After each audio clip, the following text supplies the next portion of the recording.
নমস্কাৰ চাবলৈ আৰম্ভ কৰিছে আছামিজ ট্ৰেণ্ডিং। আজি 15 আগষ্ট আৰু আজি ৰাতিপুৱাৰ কেইবাটাও গুৰুত্বপূৰ্ণ খবৰ আহি পৰিছে আৰু এনেধৰণৰ খবৰসমূহ নিতৌ চাবলৈ চেনেলটো ছাবস্ক্ৰাইব কৰি ভিডিঅ'টোত এটা লাইক কৰি দিব। আন এটা গুৰুত্বপূৰ্ণ খবৰ, বাংলাদেশ পাকিস্তানৰ এজেণ্ট ইউনুছ তামুলী অসমবাসীৰ ওচৰত আঁঠুকাঢ়ি ক্ষমা খুজিবই লাগিব। ইউনুছ তামুলীৰ বিৰুদ্ধে এতিয়াও অব্যাহত আছে ক্ষোভ জাতীয় দল সংগঠনৰ। শিৱসাগৰৰ অভিভাৱক নকয় মিয়াৰ দালত ইউনুছ তামুলী।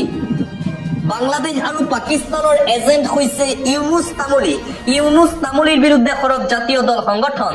ইউনুছ নামৰ দালালজনে খিলঞ্জীয়াৰ হত্যাক অপমান কৰিছে। 24 ঘণ্টাৰ ভিতৰত গ্ৰেপ্তাৰ কৰিবই লাগিব ইউনুছ তামুলীক, অন্যথা পৰিস্থিতি ভয়ংকৰ কৰাৰ হুংকাৰ অসমীয়া যুৱ মঞ্চৰ। আঁঠুকৰ খাই কাণত ধৰি অসমবাসীৰ ওচৰত ক্ষমা খুজিব লাগিব ইউনুছ তামুলীয়ে। লখিমপুৰত ইউনুছ তামুলীৰ বিৰুদ্ধে অসমীয়া যুৱ মঞ্চৰ এজাহাৰ দাখিল। লখিমপুৰৰ সদৰ থানাত এজাহাৰ দাখিল কৰে অসমীয়া যুৱ মঞ্চই। মুঠতে ইউনুছ তামুলীৰ বিৰুদ্ধে এতিয়া জাতীয় দল সংগঠনৰ ক্ষোভ দেখিবলৈ পোৱা গৈছে। পৰৱৰ্তী খবৰ, উচ্ছেদ নহয়, এইবাৰ দিয়া হল মাটি। উচ্ছেদৰ বিপৰীতে এইবাৰ প্ৰদান কৰা হল মাটিৰ পট্টা। ৰাজ্যজুৰি চলা উচ্ছেদৰ মাজতেই মাটিৰ পট্টা লাভ কৰিলে বিটিআৰৰ 2067টা পৰিয়ালে। দেশৰ 79 সংখ্যক স্বাধীনতা দিৱসৰ দিনটোতেই 2037টা পৰিয়াললৈ আহিল সুখবৰ। স্বাধীনতাৰ 78 বছৰ পাছত মাটিৰ অধিকাৰ লাভ কৰিলে বাক্সাৰ শ শ পৰিয়ালে। বছৰ অতিক্ৰম কৰাৰ পিছতো বৃহত্তৰ অঞ্চলটোৰ ৰাইজে লাভ কৰা নাছিল মাটিৰ অধিকাৰ। 1952 চনত বাক্সাৰ ভাৰত ভূটান সীমান্তৰ এই লোকসকলে পোৱা নাছিল মাটিৰ অধিকাৰ।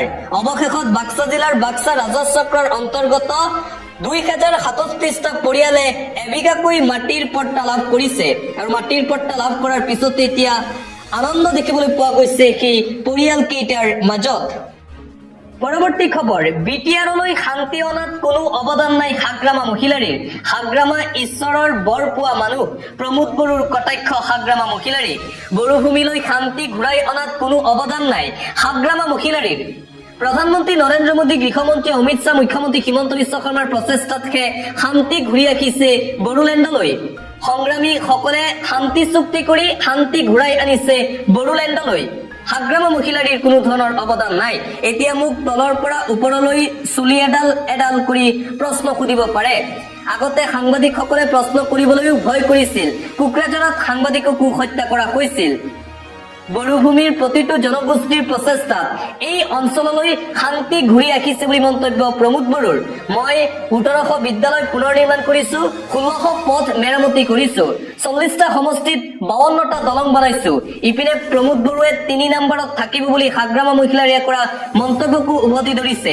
হাগ্ৰামা মহিলাৰীয়ে 3 নম্বৰত ৰাখে নে 1 নম্বৰত ৰাখে বা কেই নম্বৰত ৰাখে সেইটো মোৰ বাবে মেটাৰ নহয়। এইদৰে হাগ্ৰামা মহিলাৰীৰ বিৰুদ্ধে সৰব হৈ পৰিছে প্ৰমোদ বড়ো। অন্য এটা খবৰ, পুনৰ অসমৰ মাটিত নগাৰ চকু। উচ্ছেদিত ভূমিত আঁৰিলে ফলক, সাজিছে অস্থায়ী ঘৰ। নগাৰ আগ্ৰাসন দেখিবলৈ পোৱা গৈছে উচ্ছেদ কৰা ঠাইত। পুনৰ নগাৰ চকু পৰিছে অসমৰ ভূমি দখল কৰাৰ চেষ্টা নগাৰ। উচ্ছেদিত ভূমিত নগা দুৰ্বৃত্তই আঁৰিলে নাম ফলকৰ লগতে সাজি ললে অস্থায়ী বাসগৃহ নগা দুৰ্বৃত্তই। অসম নাগালেণ্ড সীমান্তৰ ৰেংমা বনাঞ্চলত এতিয়া উত্তেজনাই বিৰাজ কৰিছে। অসম চৰকাৰৰ বন বিভাগে চলাইছিল উচ্ছেদ অভিযান ৰেংমা বনাঞ্চলত। এতিয়া সেই উচ্ছেদিত ভূমি দখলৰ অভিসন্ধি নগা দুৰ্বৃত্তৰ। নাম ফলক আঁৰি দিয়াৰ লগতে সাজিছে অস্থায়ী গৃহ নগা লোকসকলে। পিছত অসম আৰু নাগালেণ্ড প্ৰশাসনে আঁতৰালে নাম ফলক। মুঠতে এতিয়া ৰেংমা বনাঞ্চলত উত্তেজনাই বিৰাজ কৰিছে। পৰৱৰ্তী খবৰ, জম্মু কাশ্মীৰত ৰুষ্ট হৈছে প্ৰকৃতি, প্ৰাণ গ'ল 40 গৰাকী লোকৰ। জম্মু কাশ্মীৰত প্ৰকৃতিৰ ধ্বংসলীলা দেখিবলৈ পোৱা গৈছে। ডাৱৰ বিস্ফোৰণত বৰ্তমানলৈকে 40 গৰাকী লোকৰ মৃত্যু হৈছে বুলি জানিব পৰা গৈছে। বৰ্তমানেও বিস্ফোৰণস্থলীত অব্যাহত আছে উদ্ধাৰ অভিযান। কিস্তৱাৰ এলেকাত হাহাকাৰ পৰিৱেশে বিৰাজ কৰিছে জম্মু কাশ্মীৰত। ভয়ংকৰ ডাৱৰ বিস্ফোৰণত 200 গৰাকীতকৈও অধিক লোক সন্ধানহীন। 2 সেনা জোৱানৰ লগতে 38 গৰাকী লোকৰ মৃত্যু হয়। 120 গৰাকী গুৰুতৰভাৱে আঘাতপ্ৰাপ্ত হৈছে এই বিস্ফোৰণৰ ফলত।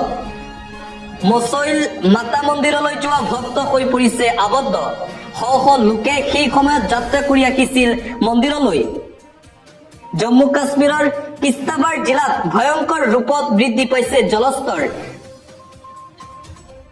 আন এটা গুৰুত্বপূৰ্ণ খবৰ মিয়াসকল মাটি ফুটি ওলোৱা নাই আজি মিয়াৰ অৱদান ৰাজহুৱা কৰিব নামনি অসমৰ মুছলমানে আৰু জাতীয় দল সংগঠনৰ নেতাৰ বিৰুদ্ধে সৰব হৈ পৰিছে মিয়া সংগ্ৰাম পৰিষদ আজি উজনি অসমৰ মিয়াখেদা আন্দোলনক প্ৰত্যাহ্বান জনাব নামনি অসমৰ সংখ্যালঘু সংগ্ৰাম পৰিষদে 15 আগষ্টত মিয়া মুছলমানৰ অৱদান ৰাজহুৱা কৰিব নামনি অসমৰ সংখ্যালঘু সংগ্ৰাম পৰিষদে শৃংখল চলিখা চিতু বৰুৱাক প্ৰত্যুত্তৰ দিবলৈ সাজু সংখ্যালঘু সংগ্ৰাম পৰিষদ শৃংখল চিতু বৰুৱাক প্ৰশ্ন অসমৰ মিয়াসকল মাটি ফুটি অহা নাই যদি সাহস আছে অসমৰ মিয়াসকলক বাংলাদেশী প্ৰমাণ কৰক শৃংখল চলিখা আৰু চিতু বৰুৱাই হিন্দু মুছলমানে একেলগে বাস কৰা অসমত শান্তি সম্প্ৰীতি বিনষ্ট কৰিবলৈ দিয়া নহব মিয়াক খেদিবলৈ শৃংখল চলিখা চিতু বৰুৱা কোন হু ইজ শৃংখল চলিখা হু ইজ চিতু বৰুৱা কোনখন সংবিধানত লিখা আছে নামনি অসমৰ মানুহ উজনি অসমত যাব নোৱাৰিব বুলি অসমখন শৃংখল চলিখা চিতু বৰুৱাই যৌতুকত পোৱা বস্তু নহয় ইতিহাসৰ পৃষ্ঠা ভৰিৰে মুখাৰি